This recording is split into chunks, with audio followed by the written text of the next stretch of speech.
Hey, what's up y'all? It's G or Gari. I answer to both. On the internet, you can find me at Don't Undersalt, either here on YouTube or on Instagram. So there are certain dishes in everybody's life that when you eat them, you feel like you're getting a warm freaking hug. For me, that dish is definitely dal. So dal is eaten in Indian homes almost every day, sometimes at lunch, sometimes at dinner. I think some people even eat it for breakfast. The beauty of dal or legumes is that they come in all sorts of different colors. You've seen them in green, you've seen them orange, you've seen them in two different types of yellow. There's a brown dal, there's a black dal. Point is, there's lots of different kinds of dal. And of course, because India is so big, all over the country, people make dal in a variety of different ways. I've had spicy ones, I've had buttery ones, I've had sour ones. Now, as my journey with dal is beginning, I'm starting at the basics. Today, I'm gonna make moong dal, and that's the plain yellow dal that my family eats quite often.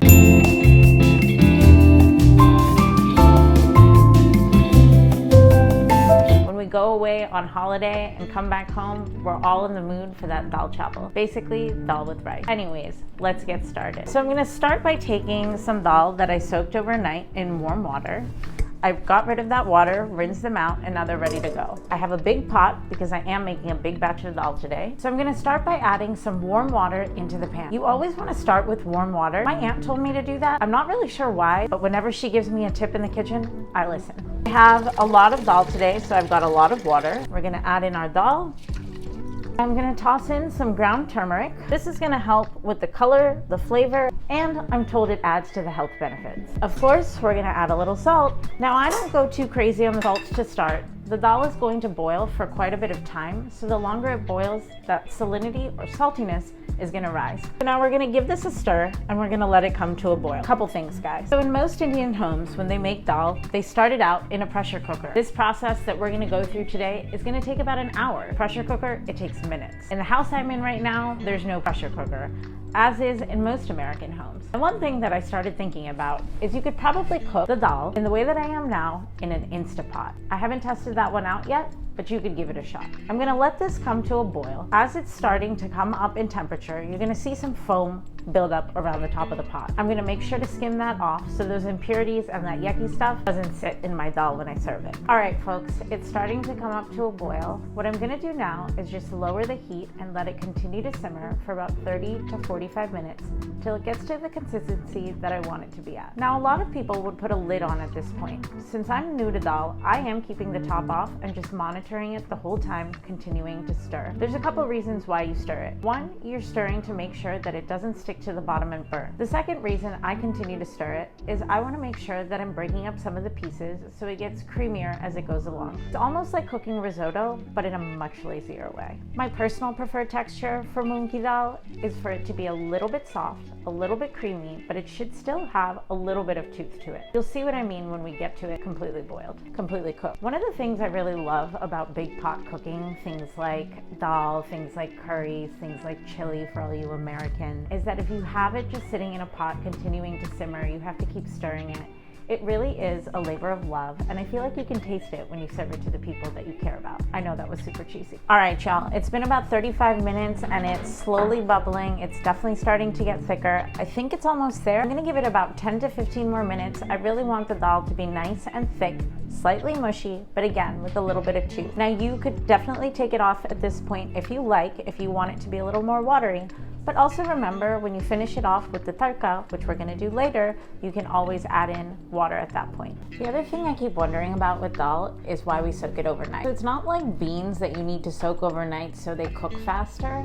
They're already pretty small, nimble, and tender as it is. Some of the things that I've been reading say that soaking it does help with the consistency. Other things that I've been reading have been saying that soaking the dal beforehand helps release some of the enzymes and a bunch of other words that I can't pronounce, but are part of the nutritional value, which I'm told makes it healthier when you cook it. I'm still exploring. If you know anything about this and feel like dropping some knowledge, hit us in the comments. Anyways, I think my dal's almost ready to go. Oh yeah, there she is. So now I'm gonna make the tarka that goes on top. So a tarka is basically a method of tempering spices in really hot fat oil or ghee before throwing the spices in, letting them release their aromas, release their flavors, and then dumping that on top of your dish, or in this case,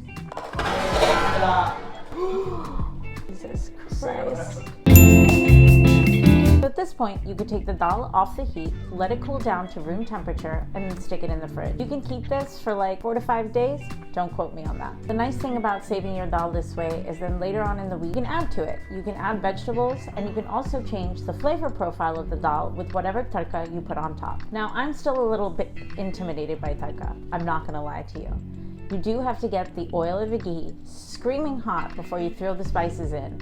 And typically that means they're gonna start popping, and the oil comes along with it. As I'm continuing to explore tadkas, I did want to keep this dal recipe and its topping a little bit more manageable for myself and for you guys. Because of course, with Indian cooking, all these new flavors, all these new spices, I want us to get as comfortable as we can before we go diving into the sputtery stuff. So a pretty typical tadka for moong ki dal is just ghee and cumin seed, or jeera as we call it in Hindi. Some people will also add hing to the mix. I'm making my tadka a little more elaborate than that because y'all know I love my mix-ins. So as I'm adding those in, I'll let you know at what other points during the process you could add them in if you want a different kind of flavor. So the ghee is nice and hot, it's sizzling in the pan. All right, y'all, we're gonna hit it with the cumin seeds.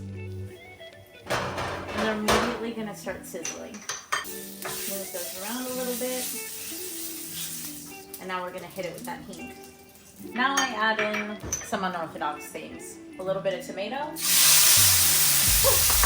I'm gonna let that work around in the pan for a little bit till the tomatoes get nice and pulpy and you start to see the oil rise to the top. Now, tomatoes aren't typically seen in a tadka for moong ki dal. I do think some people use tomato paste. What I like about using fresh tomato is it adds a little bit of sweetness to my dal, and it also gives you a couple more chunks just to give you some more interesting texture. I'm also adding in some fresh chopped ginger and some sliced green chilies. I'm told in some of my family's homes back in India, people put knobs of ginger into the dal while it's boiling or when it's in the pressure cooker, so you might want to give that a try. For me, for now, this way is working best. Hit it with a little bit of salt, because of course, don't undersalt. But also the salt helps break down the tomatoes so they caramelize a little bit quicker. My tadka is ready to go. Again, this is definitely not a traditional or authentic way to make a tadka. I bet all of my Indian chef friends and my masis, wherever they are in the world, are wondering what I'm doing. But trust me, it's super easy and it makes this dal really delicious. Now that it's ready to go, I'm gonna go ahead and dump this right into the dal. We're gonna give that a stir. Now, if you had decided to make this dal a couple days before and you had it left over in the fridge, you want to take it out, let it come to room temperature, and then start to reheat it with, again, warm water. All right, y'all, now that the dal and the tadka have been mixed together, you can serve it immediately. You can also continue to let it cook down for a little while longer so all those flavors really have a chance to come together in the pot. I'm gonna add just a little bit of salt, give it a stir, and let it go for just a little bit longer. All right, now that everything's mixed in, let's give it a taste. Probably gonna be hot. Yum. It's the exact consistency I was looking for. I really love how the tomatoes give me a little bit of additional bite. It's super yummy from the warm cumin and just the right amount of heat. I think my friends are really gonna like this one. All right, y'all, my original recipe for moong ki dal is in the comments. Now remember, nothing I ever teach you will ever be authentic, but I can guarantee you this, it will always be ghee. I do hope you guys give this dal recipe a shot, especially if you're a newcomer like me. I'm gonna continue my journey with dal, so if there are questions you have or specific dals you wanna learn how to cook, let me know. Even better, if you're a dal expert and have tips and tricks for all of us who are going off on our dal journey, feel free to hit us with your knowledge. As always, give it a like, give it a try, and don't forget to let me know how it turns out. Bon appetit!